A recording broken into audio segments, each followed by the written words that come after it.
Buonasera a tutti gli utenti di Pantheon, siamo in diretta sulla pagina Facebook del giornale e anche sul canale di YouTube. Dopo la puntata di ieri dedicata ai negozi e alle attività commerciali, questa sera parliamo di turismo e in particolare parliamo di turismo alberghiero e non solo, e ci chiediamo quali prospettive dopo l'emergenza. Una domanda non semplice a cui dare una risposta, ma cercheremo di farlo assieme a degli ospiti importanti e ve li presento subito. Abbiamo Ivan De Beni, presidente di Federalberghi Garda Veneto, Giulio Cavara, presidente degli albergatori di Verona, gli imprenditori alberghieri Giovanni Zenatello, Mirko Lorenzini e l'onorevole Francesca Cusinarolo, onorevole del Movimento 5 Stelle e presidente alla Camera della Commissione Giustizia. Benvenuti ai nostri Grazie. Buonasera. Allora, partiamo subito da Ivan De Beni, ma prima vi faccio vedere qualche numero, soprattutto per le persone che ci seguono a casa. Di cosa stiamo parlando quando parliamo di turismo in condizioni normali in Veneto? Parliamo di 69 milioni di presenze turistiche, 19 milioni di arrivi, ok? Ci sono circa 3.000 strutture alberghiere e poi circa 300 istituti museali. Questo per mettere in chiaro un po' i numeri di cui stiamo parlando. E andando nello specifico, nel comprensorio del Garda, a novembre del 2019 sul Garda si registravano 2.800.000 arrivi, 13 milioni di presenze, 15.000 addetti. Numeri che rischiano evidentemente di non esserci più, almeno per un po' di tempo. Ivan De Beni, la situazione è critica, è inutile che ci nascondiamo. Sì, è molto critica, è seriamente critica e compromessa di tutti questi numeri di presenze che tu hai giustamente detto, resteranno nell'armadio dei ricordi sicuramente per i prossimi 3-4 anni. Tengo a precisare che i 13 milioni di presenze sull'area Garda, il 60-65% è turismo all'aperto, quindi noi abbiamo una vasta gamba di ospitalità che va dal turismo all'aperto ai residence, al bed and breakfast e agli alberghi. Numeri che purtroppo quest'anno caleranno drasticamente, perché se fino a qualche mese fa le stime erano di una riduzione del 50%, adesso man mano che ci addentriamo e viene posticipata, diciamo, l'apertura della stagione, siamo già a un meno 70%. Ricordiamoci che noi sul lago la stagione è prettamente stagionale, normalmente una settimana prima di Pasqua e quando siamo proprio verso metà ottobre, primi di ottobre, e quindi ecco, più in là ci spostiamo con le aperture e più andiamo in. Ricordiamo che proprio il 4 aprile ci sarebbe dovuta essere, come da tradizione, un paio di settimane prima della Pasqua, l'inaugurazione della stagione, è così? Certo, anche perché il mese di aprile per noi è come se fosse Ferragosto, perché a Pasqua riempiamo ogni letto disponibile. Oltretutto dopo ci cascava vicino anche il Vinitaly, che negli ultimi anni anche il lago come la città riesce discretamente a lavorare, a beneficiare. Poi il 25 aprile, il 1 maggio, diciamo che il mese di aprile era veramente fondamentale e quest'anno è completamente mancato. Si è spento completamente, ecco, da pochi giorni anche maggio, quindi probabilmente anche maggio è compromesso e si sta spegnendo anche giugno. Dicevamo prima, dopo passiamo agli altri ospiti, qual è l'aria che si respira, il sentimento generale non solo tra gli operatori ma anche tra la gente? Evidentemente che è un sentimento negativo, ma come lo definirebbe in questo momento? È più di angoscia, di ansia? Qual è il sentimento percepito? Ma noi siamo completamente in ginocchio.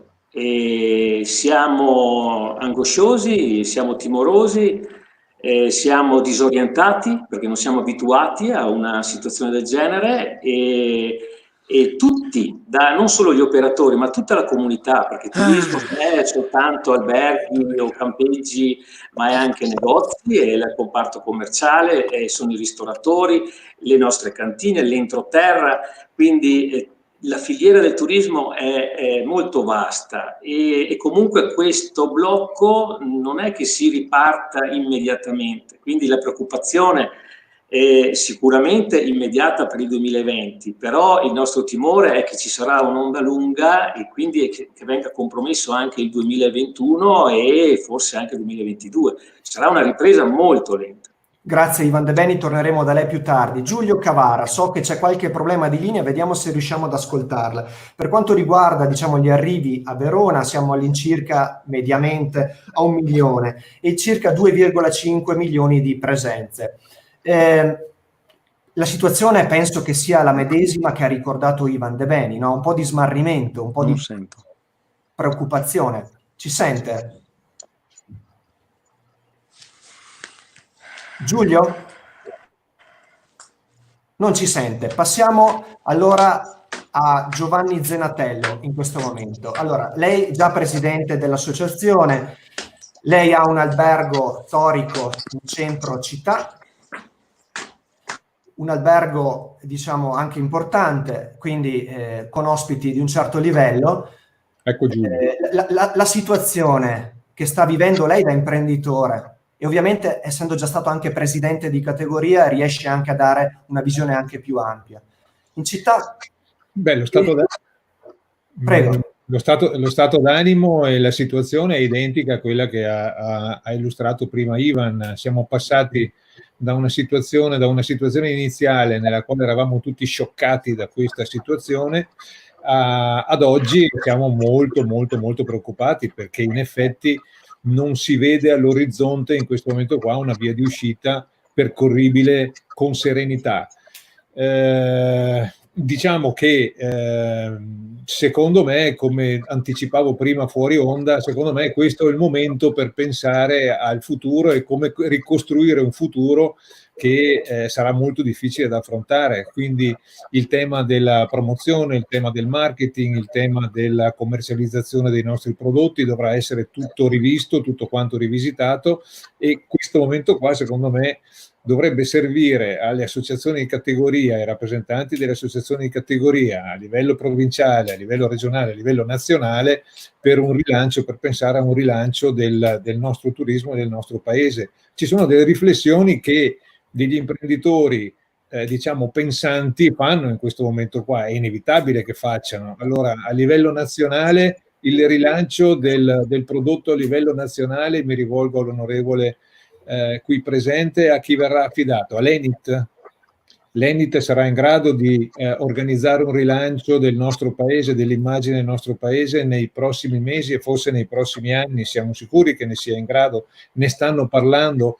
Una cosa che mi ha molto stupito e in parte amareggiato è che nella task force organizzata dal governo non sia presente un esponente del turismo, visto che il turismo rappresenta il 13% del PIL del paese e che in queste settimane, in questi giorni, ci si accorge tutti di quanto pesi il PIL sull'economia del paese. Nella task force, ripeto, organizzata dal governo, non mi risulta che ci sia un esperto che si occupi esclusivamente di turismo. Questo non è un bel segnale per la categoria. Gli aiuti di Stato, la cassa integrazione in deroga, il FIS, mi risulta che ci siano molte difficoltà ad accedere a queste sovvenzioni, tuttora ci siano molte difficoltà. Uno dei problemi principali che abbiamo tutti a cuore, credo, gli imprenditori avveduti, gli imprenditori coscienziosi, è quello, come accennava prima Ivan De Beni, è quello del personale. Dobbiamo garantire un futuro al personale delle nostre aziende che in questo momento qui è a casa.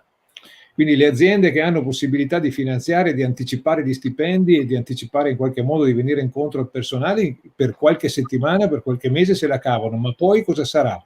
Dopo le settimane della cassa integrazione in deroga e del FIS, che cosa succederà? Queste sono le risposte che gli imprenditori vogliono sentirsi dare dal governo. Lei chiede che tipo di stato d'animo c'è. Lo stato d'animo di chi non vede un futuro per le proprie aziende, ma soprattutto per i propri dipendenti. Ci sono, e chiudo, 1,5 milioni di persone che lavorano nel settore in Italia. Di questo 1,5 milioni oggi gran parte è a casa. Questo è un enorme problema e il governo dovrebbe dare rassicurazioni a questo settore in questo senso. Poi le aziende penseranno come organizzare dicevo prima, i tavoli, i lettini, le spiagge, i buffet, eccetera, ma qui dobbiamo pensare al futuro di chi lavora nelle nostre aziende. Grazie Giovanni Zenatello. Mirko Lorenzini, può seguire magari il discorso del collega Zenatello. A me piacerebbe capire anche però dal punto di vista tecnico come si organizza però la struttura in queste settimane difficili, non avendo, giustamente come ha sottolineato Zenatello, una prospettiva a breve termine davanti. Quindi la gestione del personale, apro, non apro, tengo aperto, mi organizzo per l'estate. Cosa sta pensando l'imprenditore in questo momento? Beh, è già stato abbastanza anticipato in grande misura il fenomeno, il problema che stiamo vivendo oggi. Come dice il presidente De Beni, siamo in ginocchio, ma la cosa che fa ancora più male è il senso di smarrimento che vive oggi la nostra categoria, come tutto il comparto turistico, perché ad oggi, al di là di non sapere effettivamente quella che sarà la durata del lockdown, non sappiamo ancora di preciso quali sono poi le misure che dovremmo obbligatoriamente adottare. E questo lo dico veramente con un po' di rammarico, perché avessimo già delle linee guida, potessimo già seguire dei dettami su come comportarci, sapremo benissimo come riaprire le nostre aziende, sapremo benissimo, facendo un po' i conti della serva, quanto costerebbe aprire delle aziende, perché il coraggio da parte degli operatori, degli imprenditori c'è. È vero che qualche nostro collega ha già preso la decisione di non aprire addirittura questa stagione e di pensare all'apertura per la primavera prossima, e con loro sono solidale e concorde, però allo stesso tempo anch'io purtroppo con senso di responsabilità sociale penso ai collaboratori che avrebbero dovuto aprire la stagione con me e tra l'altro nulla faceva presagire questa situazione, anzi posso confermarvi che le prenotazioni già a gennaio erano in un numero straordinario, eravamo estremamente contenti di riaprire le nostre aziende. Da febbraio in poi tutto questo sogno, questo idillio si è modificato, si è trasformato in una vera e propria carestia. È cominciato uno stillicidio di prenotazioni e soprattutto un dialogo con i clienti più affezionati, questo ha sempre fatto molto piacere e continua tuttora, che ancora non stavano vivendo gli effetti del coronavirus, perché ricordo che ha cominciato a manifestarsi in Italia, fatalità in Lombardia e Veneto, quindi parliamo anche da soggetti puntualmente colpiti rispetto al resto dell'Italia, e quindi cerchiamo di tenere vivo il rapporto, cerchiamo di comunicare con i clienti, cerchiamo di infondere un po' di sicurezza. Sappiamo benissimo che tutelare la salute degli ospiti e nostra, chiaramente dei nostri collaboratori, diventa preminente nell'idea di poter ripartire. Però è anche vero che chiudere le aziende fino a fine stagione la vedo veramente una questione delicata a livello sociale, più che imprenditoriale, perché nonostante gli aiuti che sono arrivati, dobbiamo pensare effettivamente a tutte le persone, le famiglie che di turismo stagionale vivono, e quindi il nostro pensiero va soprattutto a loro. Siamo pronti ad adeguarci a un turismo che non è l'idea di turismo a cui eravamo stati abituati fino adesso. Tanto abbiamo fatto negli anni, ci siamo impegnati, abbiamo condotto battaglie per la promozione, abbiamo portato faticosamente dei risultati anche eccellenti in tante stagioni, sia a Verona che sul lago di Garda. Oggi è tempo purtroppo, da bravi imprenditori, di reinventare l'azienda, ma noi dobbiamo sapere come. Diteci cosa dobbiamo fare, diteci quanto ci costa fare il nostro business plan, tra virgolette, e noi cominceremo a lavorare con le dovute precauzioni, rispettando tutti i dettami che verranno predisposti, però prima di tutto per noi imprenditori è fondamentale la comunicazione su come operare.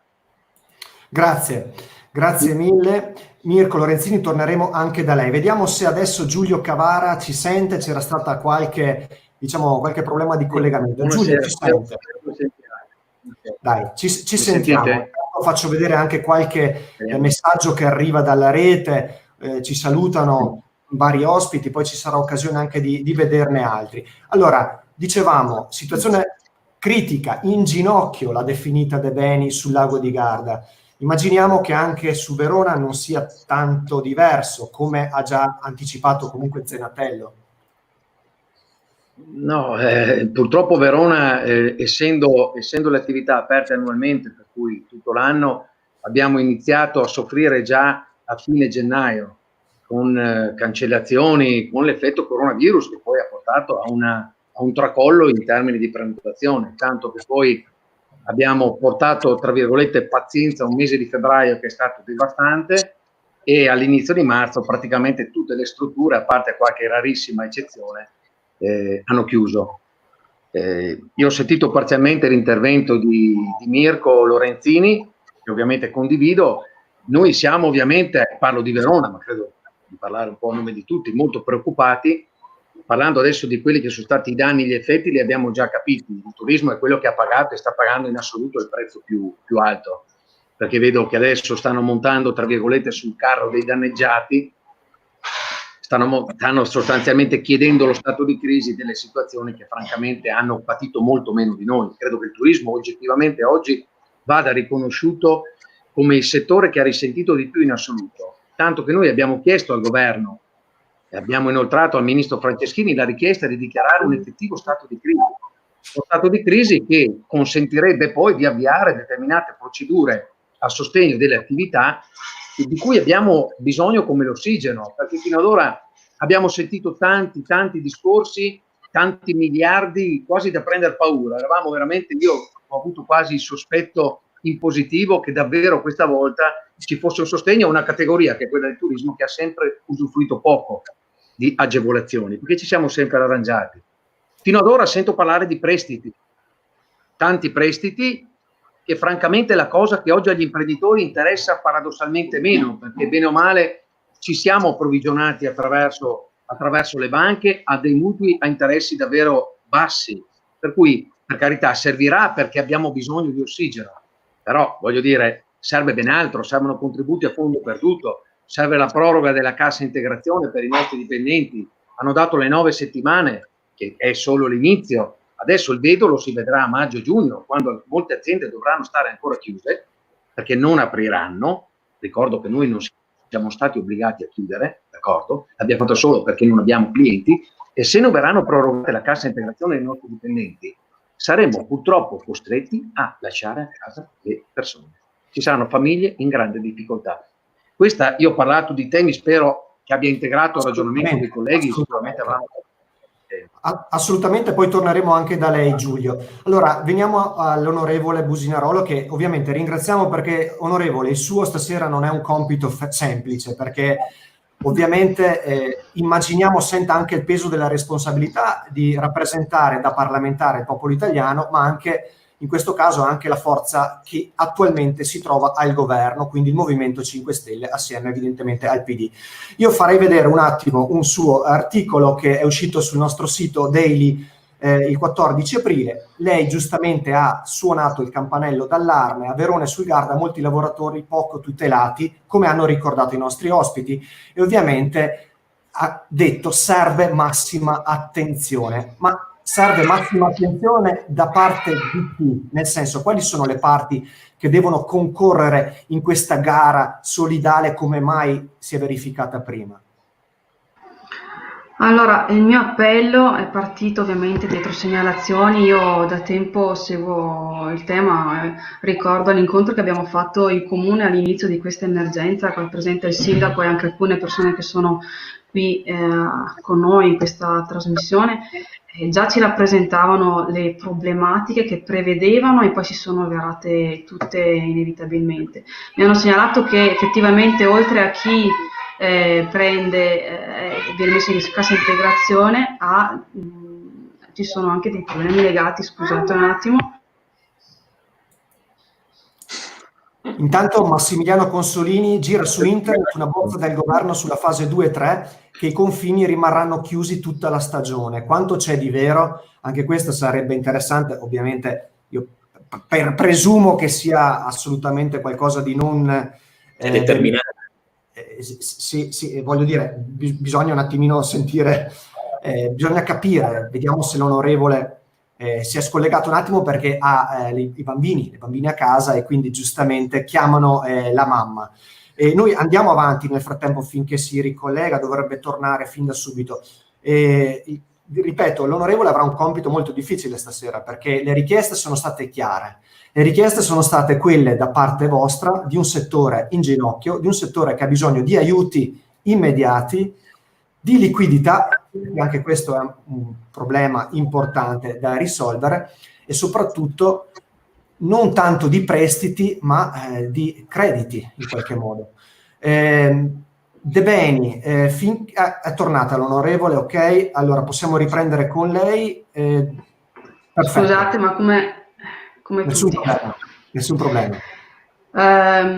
Stavo dicendo, mi hanno segnalato, oltre al fatto che abbiamo previsto appunto come decreto degli aiuti per tutti, perché la situazione è emergenziale a tutti i livelli.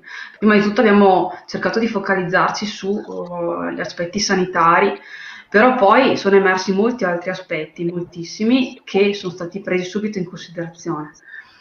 È ovvio che allo Stato il Paese è in ginocchio, in difficoltà, gli spostamenti sono difficili, partiamo da questo presupposto, le persone non si possono spostare, poi tanti non stanno nemmeno lavorando e stanno addirittura usufruendo delle ferie per rimanere a casa con i figli che sono a casa e che sono a scuola, che non possono andare a scuola. Di conseguenza cosa possiamo fare? Quello che state facendo, cioè fare quello che stiamo facendo, cercare di capire quelle che sono le problematiche, perché io pensavo sinceramente che aiutare, come stiamo facendo, con agevolazioni fiscali, quindi sospendere i pagamenti, le incombenze, le assicurazioni, rinviarle di qualche mese, dare delle agevolazioni anche per i finanziamenti, perché credo che sia giusto, ed è stato detto, puntare sul 2021 o comunque pensare a un futurismo diverso, fosse tanto, ma è evidente che non è sufficiente. Non è sufficiente, tanto ci sarà da fare, e so che il ministro Franceschini qualche giorno fa si è incontrato in videoconferenza con gli assessori di tutte le regioni, gli assessori al turismo, e ha preannunciato un fondo ad hoc, e leggo di oggi, proprio di queste ore, un annuncio anche di probabilmente un decreto ad hoc per il turismo. Non possiamo sottovalutare questo settore, non è stato mai sottovalutato, è ovvio, ma ancora di più in previsione del fatto che c'è un'estate davanti che è evidente, se non viene agevolata, se le persone non vanno in vacanza, se non vengono i turisti, gli stranieri, soprattutto per noi sul lago sono importanti, sarà molto difficile, me ne rendo conto. Sono felice però di sentire che c'è anche che emerge lo spirito imprenditoriale, emerge la volontà di ripartire, emerge la volontà di fare nuova impresa, perché sarà inevitabile ripensare il turismo. Io credo che sarà importante sì, garantire a quelli che vengono, dare quello che si aspettano, quindi dovremo convivere con il virus, probabilmente, come diceva anche il Presidente della Regione Veneto, dovremo mettere nelle condizioni le persone di vivere una buona vacanza, una bella vacanza, però senza rischiare di contagiarsi, quindi con le dovute precauzioni, un ambiente sanitario, un ambiente salubre, a distanze di quelle previste. Ovvio che non saranno più momenti, non saranno, almeno per un po', momenti di convivialità, come dire, di quelli a cui ci siamo abituati per tutta la vita. Perdoni. E sarà un periodo molto difficile e impegnativo per tutti, e noi siamo qua a disposizione per trovare una soluzione per tutti. Perdoni una cosa, intanto le faccio vedere un messaggio di prima di Massimiliano Consolini, che ci dice che gira su internet una bozza del governo sulla fase 2-3, che i confini rimarranno chiusi tutta la stagione. Penso che possa smentire, no, questa cosa. Smentisco assolutamente tutte queste. Ho visto girare anche messaggi su WhatsApp di fantasiose date di più o meno fase 2, 3 e via discorrendo. Smentisco assolutamente, non c'è ancora nulla di certo. Per quello che riguarda, per esempio, Cavara parlava di cassa integrazione, io credo che verranno presi in considerazione anche questi strumenti, se ovviamente la situazione rimarrà così.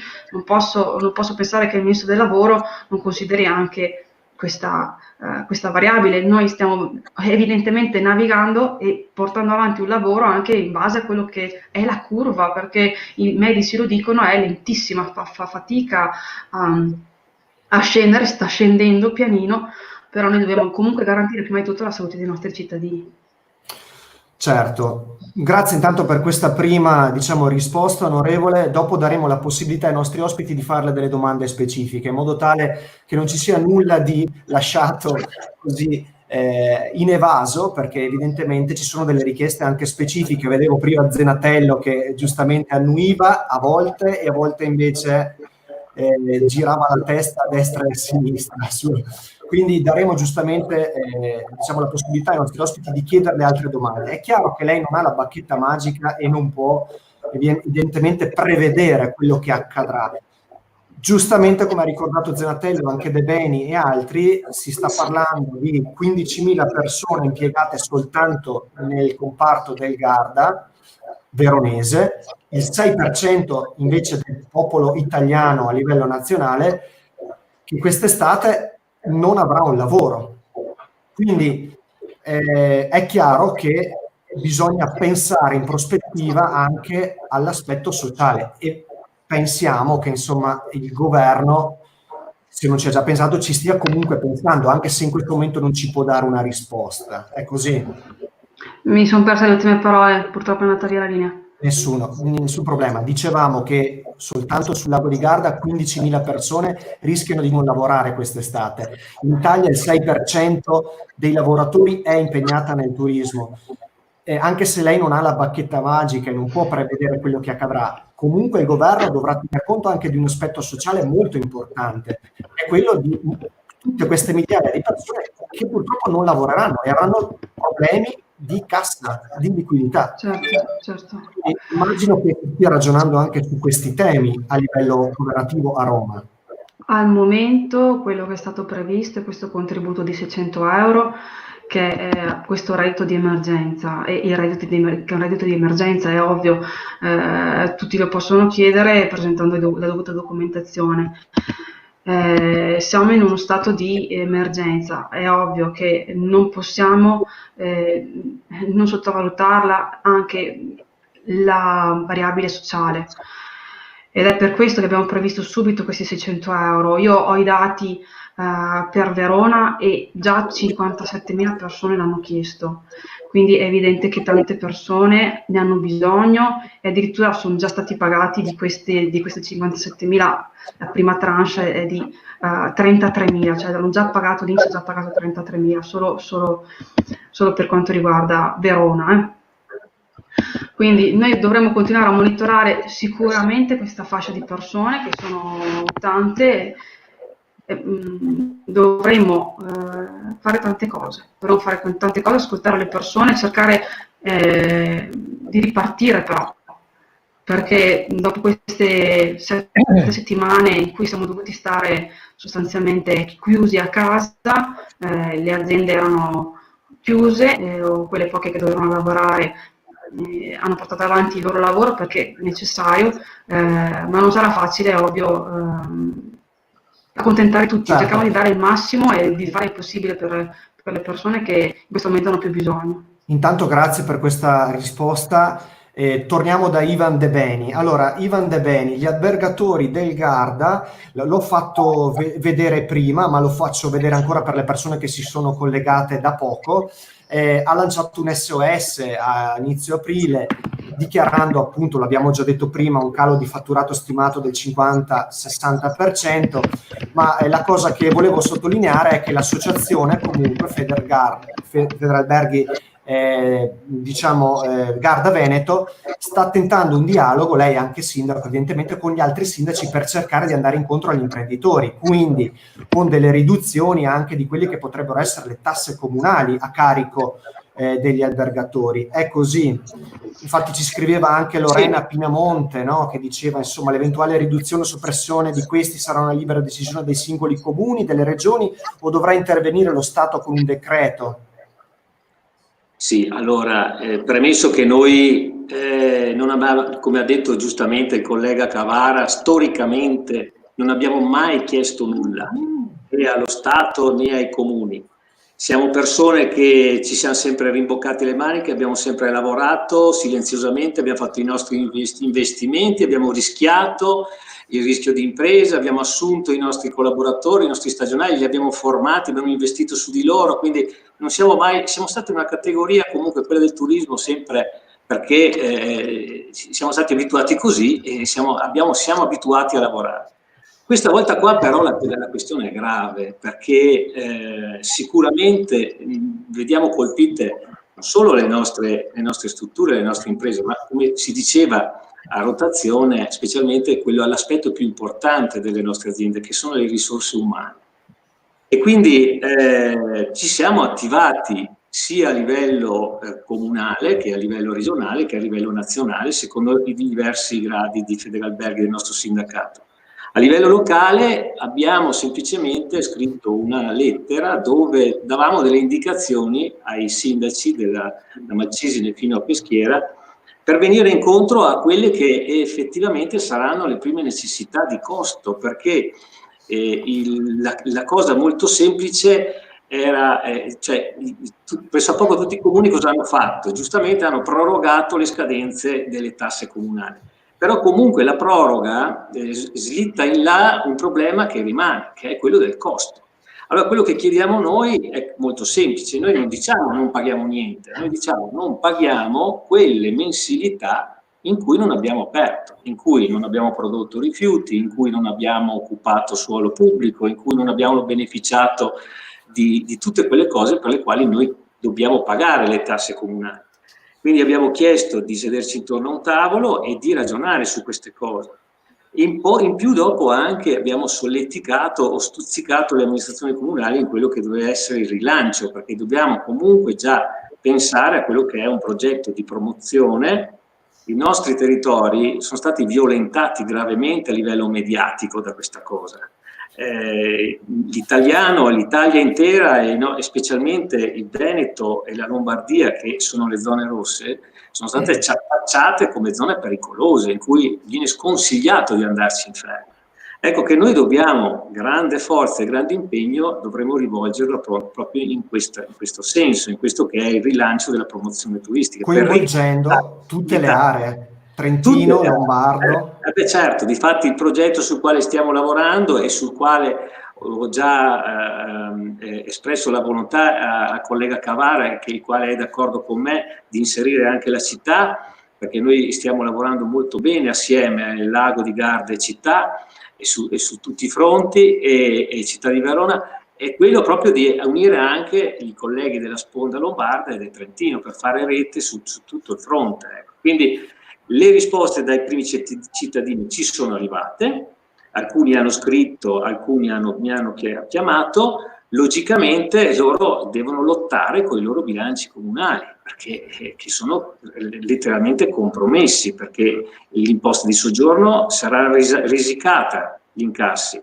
i parcheggi idem, e tutte le entrate sicuramente sono compromesse. Da delle consultazioni che ho avuto in questi ultimi giorni stanno addirittura mettendo mani ai piani urbanistici, cioè quello che non l'edilizia privata, ma quelli che sono le opere pubbliche. Certo. Purtroppo alcuni comuni dovranno stralciare delle opere pubbliche per recuperare risorse per dopo mettere a disposizione delle piccole imprese, perché noi non siamo qui a chiedere di aiutare i grandi colossi del turismo, noi siamo qua preoccupati per i piccoli albergatori, per i piccoli, le gestioni familiari, perché la filiera regge specialmente se lavorano i più piccoli imprenditori, che è il fulcro del nostro tessuto territoriale. Ed è quello che noi ci impegniamo a livello sindacale. Quindi una cosa che deve tenere in considerazione lo Stato è proprio questi piccoli comuni, dove mi dicono che con la logica un po' perversa del comune virtuoso, perché un comune virtuoso non può ricevere fino a un certo punto gli aiuti dallo Stato. Siamo in un'emergenza mondiale, cioè queste limitazioni, queste regole che valevano fino al 2019 non valgono più. Qui noi dobbiamo entrare in una logica e metterci nella nostra testa che qui il 2020 è compromesso, siamo tutti per terra e probabilmente sarà così anche il 2021. Quindi devono essere abolite tutte quelle logiche o quegli aspetti burocratici o quelle linee di pensiero con le quali noi ragionavamo nel 2019 e a affrontare i problemi con grande coraggio e con grande determinazione. Un consiglio che mi viene da dare all'onorevole, poi mi taccio, è quello di confrontarsi di più con noi, con le categorie, con gli imprenditori. Come ha detto giustamente il collega Zenatello, non è bello che in una task force dove deve essere analizzata la problematica e devono essere trovate delle soluzioni, non c'è neanche un imprenditore a livello turistico, perché porti pazienza. Ma noi sappiamo cosa sono le dinamiche, noi sappiamo quali sono i problemi che stiamo affrontando, e chi non è imprenditore, chi non sa la tragedia o la tristezza di vedere un proprio collaboratore a casa, non lo può capire. Quindi cercate di aprire delle finestre, cercate di aprire delle porte verso noi imprenditori, che noi siamo qui esclusivamente per dare dei consigli o trasferirvi delle notizie e metterci al più presto nelle condizioni di lavorare, perché noi non vediamo l'ora di lavorare. Perché noi siamo cresciuti fin da bambini che da Pasqua a ottobre lavoriamo 7 giorni su 7, 24 ore Grazie su 24. Sindaco, grazie Presidente. Non sono più sindaco. No, non sono più sindaco, ha ragione, mi sono sbagliato io ancora, ha ragione, è Presidente e basta di Federalberghi Garda Veneto, sottolineiamolo, mi scuso con il suo collega che l'ha sostituita. Passiamo a Zenatello, rispettiamo il giro di prima per fare giustamente rispettare anche i tempi d'attesa. Zenatello, mi piace anche il suo carattere sanguigno, ci vuole in questa fase di emergenza. Prima scuoteva la testa a un certo punto, ha qualche sassolino da togliersi? Ma diversi, non uno solo, diversi sassolini. Cioè, io guardo ai segnali forti. Adesso Ivan l'ha ripetuto, io non ho avuto risposta dall'onorevole Businarolo, ma non è certamente sua colpa né sua competenza. Stiamo semplicemente scambiando sulle opinioni in un momento di crisi in cui il turismo è a terra e con le gomme sgonfie è in crisi, e parliamo di un settore, ripeto, che fa il 13% del PIL. Io chiedo a tutti i presenti, che cosa ne pensano del fatto che nella task force di Colau non ci sia un rappresentante delle imprese turistiche.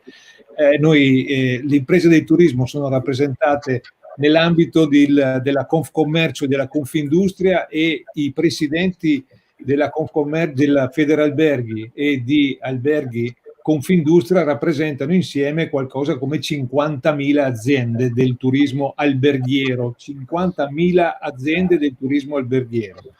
La maggior parte in Federalberghi, circa 35.000, il resto in Confindustria. È ragionevole che in un momento come questo, dove bisogna ricostruire da zero le basi del turismo nazionale, in una task force organizzata dal governo, non ci sia un rappresentante del turismo di queste due organizzazioni? Secondo me no, perché se no torniamo al fai da te. Poi il Lago di Garda è una provincia virtuosa, si organizza in modo virtuoso, produttivo e costruttivo. Altre zone del paese lo saranno meno, perché hanno meno risorse, meno intelligenze, meno capacità. Secondo me bisognerebbe pensare a una ricostruzione organica e coerente della macchina turistica nazionale. Io questo vedo, cioè c'è bisogno veramente di ricostruire dalle fondamenta. Cioè, se poi torniamo ai campanili dove ognuno fa il meglio di quello che può, secondo me non facciamo un buon affare. Questo è il momento per cui il Paese, sollecitato dalle organizzazioni, pensi davvero ad una ricostruzione del turismo. Il Ministero del Turismo oggi non c'è, è assente, assolutamente assente. Bisogna ricostruire dalle basi questo settore, perché a me francamente è giusto partecipare alla conta dei morti e dei feriti sul campo, cioè delle presenze che avevamo che non avremo più, di quello che era e che non sarà più, ma però dobbiamo pensare a chi dovrà occuparsi di queste cose, qual è il soggetto. Anche prima ho fatto un cenno non a caso all'ENIT, l'Ente Nazionale a Promozione del Turismo. L'ENIT è in grado di rilanciare il Paese, siamo sicuri che sia in grado di rilanciare il Paese. Queste secondo me sono le discussioni che mi piacerebbe sentir fare a livello governativo tra i partecipanti di questa task force e i nostri rappresentanti nazionali. Sicuramente poi ogni territorio farà il meglio di quello che può, ma secondo me bisogna affrontare il tema da questo punto di vista, con queste prospettive. Grazie Zenatello. Lorenzini. Cos'altro aggiungere? Penso che ormai in 40 minuti di dibattito abbiamo eviscerato un po' tutto. Mi è piaciuto l'intervento sul dubbio di quando si potrà considerare le frontiere aperte. Ecco, nel primo intervento che ho fatto sul senso di smarrimento c'è anche questo. È fondamentale per noi sapere con quale misura dovremmo rapportarci. Si parla tanto di turismo di prossimità come soluzione per il 2021. Sì, è una bellissima idea ed è stata una cosa che è avvallata anche dalle nostre associazioni, quello di stimolare il turismo di prossimità, quindi la gita fuori porta, andare a trovare luoghi particolarmente nascosti ma ricchi di interesse turistico, per avvivare un po' il nostro tessuto turistico nazionale. Il problema è che sul lago di Garda lavoriamo al 60-70% con turismo internazionale, se non di più. Quindi è fondamentale anche qui la comunicazione e sapere, rispettando sempre la tutela della salute, quando e come potranno entrare in Italia i turisti, e da quella data sicuramente potremo cominciare a ragionare. Penso anche a tutto il resto dell'indotto turistico. Noi abbiamo parlato adesso di alberghi, ma pensiamo ai ristoranti, pensiamo chiaramente ai negozi che lungo le vie dei nostri centri attendono il turista e fanno affidamento su noi albergatori come bacini di raccolta del turista. Quindi il problema è veramente esponenziale. È drammatico nel senso che non riguarda solamente l'imprenditore alberghiero, è una cosa che copre un interesse universale. L'Italia è il bel paese, il paese del sole. Noi temevamo dei rischi fino alla fine dell'anno scorso che riguardavano l'inquinamento delle acque del Garda, piuttosto che se la Pasqua era bagnata o meno. Quest'anno abbiamo avuto il danno e la beffa, perché la Pasqua è stata meravigliosa, saremmo stati assaliti da turisti. Ecco, quindi Lorenzini, senta, mi permetta, io colgo un messaggio inviato e lo faccio rivedere, da Giuditta Isotta, che è la presidente dell'Associazione Albergatori di Brenzone sul Garda, e dice: siamo preoccupati per la riapertura, siamo in attesa di sapere cosa dobbiamo fare per la nostra sicurezza. Abbiamo visto cosa consiglia l'OMS, sarà così oppure si può pensare a misure più soft? Gli hotel non possono diventare ospedali. Dico questo e ho fatto rivedere il messaggio perché giustamente lei dice: dobbiamo capire cosa dobbiamo fare, se i confini riapriranno o meno, se potremo avere i turisti stranieri. Però, anche se Zenatello prima ha detto dobbiamo volare un po' più alto, io ritorno magari anche un po' più basso, pensando anche all'operatività di una struttura alberghiera.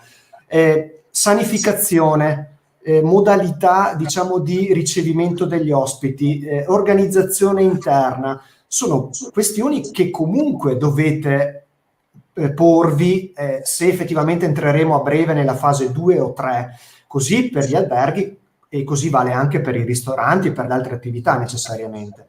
Ci state pensando? Deve ancora comunque dobbiamo chiarire che devono ancora arrivare delle direttive chiare comunque. Prego. Sì, è proprio che siamo in un clima di smarrimento, come annunciavo, confrontandomi anche con i ristoratori, penso che insomma, ragioniamo un momentino. La tavola è il momento conviviale, è bellissimo, è condivisione. Quali saranno i dettami per poter accogliere i clienti al ristorante? Che mitrature saranno obbligatorie per distanziare gli ospiti durante il conviviale? Chi ha superfici ridotte, dove lavorava prima con 40 ospiti seduti quasi spalla a spalla, oggi come fa a trovare un margine accogliendo 10-15 clienti? Bisognerà organizzare dei turni, probabilmente. Ci saranno delle cose che modificheranno drasticamente il nostro operato e purtroppo questo condizionerà il progetto strategico di ogni singola impresa. Quindi non vorrei che oltre a un problema sociale a lungo andare si crei anche un problema veramente a livello di tessuto economico nazionale, perché molte imprese sono preoccupate di capire se fra qualche mese riusciranno a sopravvivere o meno. Zenatello,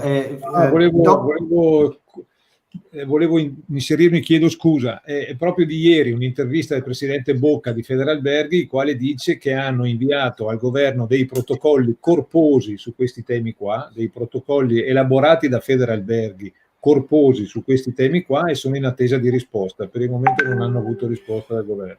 Grazie. Cavara, leggiamo un utente, Massimo Botter, ci dice: sfortunatamente quest'estate i turisti stranieri con ogni probabilità preferiranno all'Italia la Grecia, in cui ci sono stati meno allarmismi, meno vittime. Evidentemente è un'opinione, però rischiamo di perdere fette di mercato.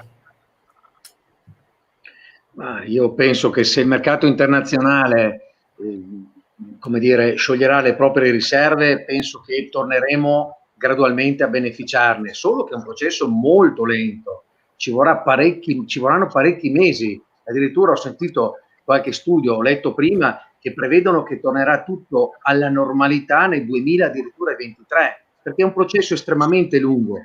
Il governo ha tutto l'interesse a mantenere viva la filiera del turismo, perché determina poi un indotto di più di 230 miliardi di euro, per cui è una partita di giro, non va ad alimentare un'Alitalia che perde 1 milione al giorno, va ad alimentare dei settori del terziario, del turismo, tutta la filiera, che alla fine in termini di gettito restituirà quello di cui oggi ha bisogno. Per cui, lo dico all'onorevole Buginarolo, noi non abbiamo bisogno di prestiti, di sospensioni, di tutte queste cose per spostare un problema. Perché poi il problema arriva al pettine, se non si lavora non c'è la liquidità per onorarlo. Noi abbiamo bisogno, per una volta nella vita, di essere sostenuti a fondo perduto. Le tasse locali, la coperta è corta, i comuni sono sordi nell'andare incontro alle legittime richieste di non pagare i rifiuti se non l'attività è chiusa. La tassa della pubblicità, come diceva prima De Beni. Noi abbiamo spedito una lettera al nostro sindaco, il quale probabilmente l'ha letta e non ha ancora avuto il tempo di risponderci. Però qua davvero noi cerchiamo di mantenere i toni educati, nonostante mi creda facciamo fatica a dormire di notte, perché io mi sveglio spesso sperando che sia un incubo, ma in realtà purtroppo non lo è. Però qua veramente abbiamo bisogno di persone che si calino nel problema. L'onorevole Buginarolo mi piacerebbe che si attivasse per suo conto, se può, in nome del 5 Stelle, per l'attivazione dello stato di crisi. Il ministro Franceschini ha un'otite probabilmente tecnica da questo punto di vista, perché gli è stato chiesto e credo che ci sia oggettivamente. Però noi aspettiamo delle risposte, perché guardi, le parole contano. I dipendenti al 5 del mese giustamente pretendono lo stipendio, bisogna pagare le tasse, bisogna pagare tutto, abbiamo una marea di incombenze, per cui noi, là, ripeto, degli auspici, delle pacche sulle spalle, chiediamo semplicemente degli atti concreti. Poi volevo dire una cosa, se mi permette. Prego. Dipenderà molto dalle prescrizioni che ci verranno date, perché se verranno quantomeno consultati e avvalorati i protocolli che noi come Federalberghi abbiamo proposto, li abbiamo fatti sulla base del buon senso, vorranno delle misure troppo impraticabili nella fattispecie, accogliere i clienti con i camici bianchi, guanti, mascherine e plexiglass, vuol dire alla fine non potete aprire. Per cui nel rispetto di tutto bisogna anche contemperare la praticità, altrimenti, ribadisco, molte aziende verranno motori spenti. Grazie Giulio Cavara. Allora, siamo verso la fine di questa chiacchierata. Ovviamente io ringrazio ognuno di voi che ha accettato il nostro invito e ha alimentato questa bella discussione che potrebbe andare avanti sicuramente per 2 o 3 ore e anche oltre, perché i temi sono tanti. Io direi a questo punto di raccogliere l'istanza di Giulio Cavara nei confronti dell'onorevole, l'abbiamo sentita.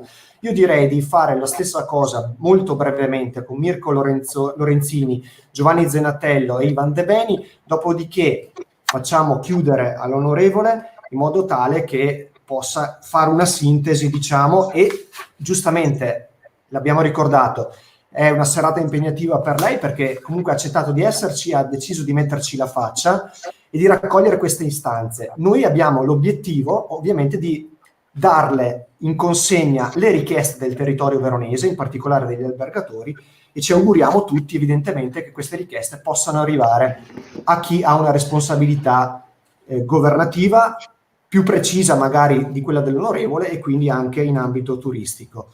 Prego, allora, giro inverso oppure rispettiamo il giro? Ivan De Beni, Zenatello, Lorenzini e poi conclusione all'onorevole.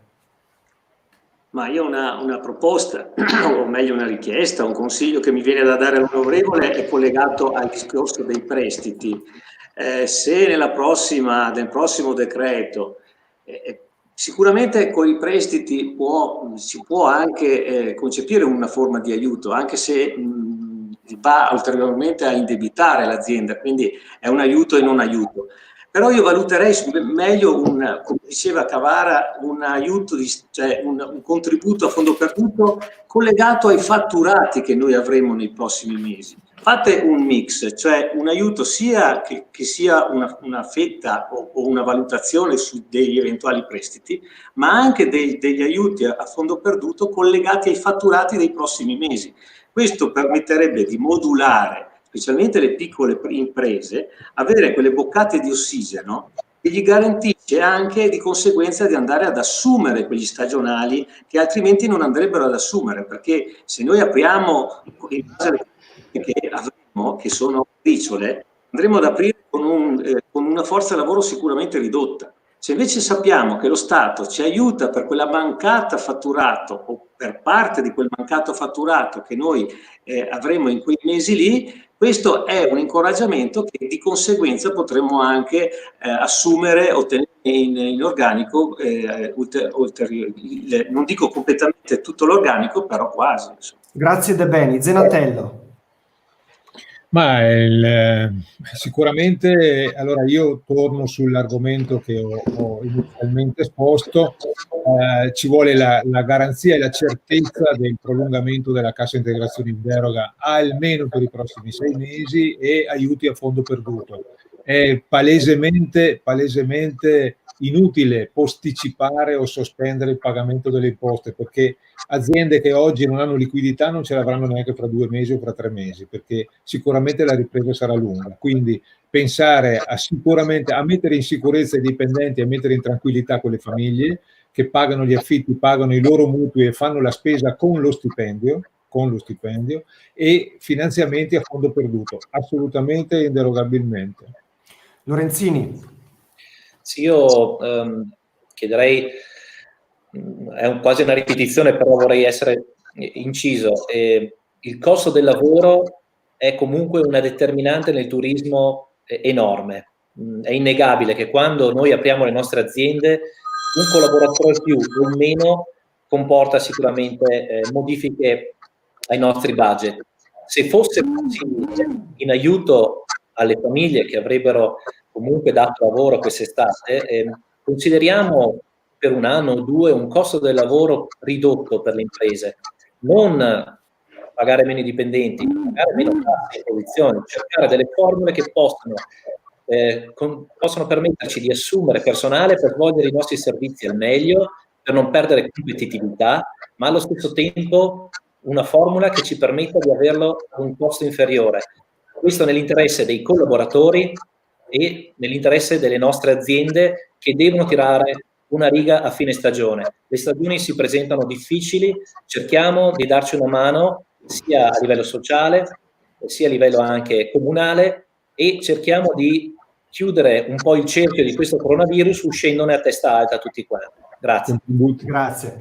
Onorevole, lasciamo a lei la chiusura e ovviamente la ringraziamo ancora una volta per aver accettato l'invito.